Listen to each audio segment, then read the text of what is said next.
Mukhang handa ng tumahak sa panibagong yugto ng buhay ang singer-actor na si James Reid.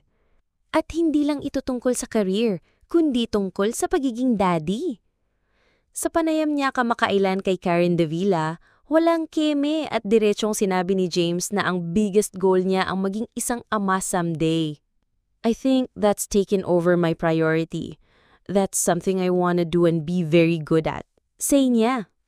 Nang tanungin kung kailan nagsimulang pumasok sa isip niya ang ideyang ito, simpleng sagot ni James habang tumatawa, recently.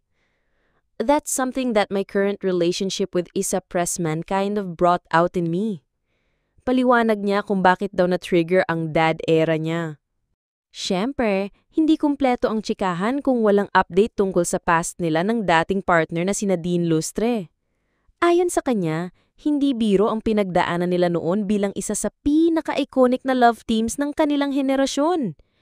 Kung gaano kabilis ang pagsikat nila, ganun din kabilis naging toxic ang paligid. I think it was mentally stressful for me and Nadine, and it opened up a lot of toxic kind of behavior with the audience. But I think we've all learned a lot since then.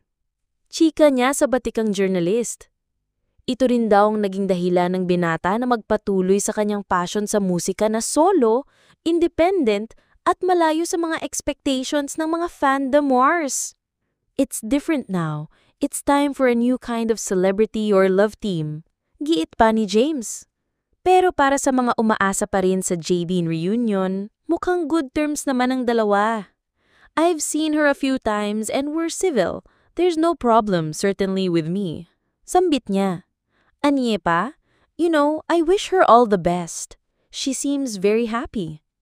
Kung matatandaan nung Hunyo, kumalat sa social media ang chikang ikakasal na ang celebrity couple na sina James at Isa matapos maging agaw pansin sa isang Instagram post yung suot na diamond ring ng dalaga na ang hinala nung narami ay isa ng engagement ring.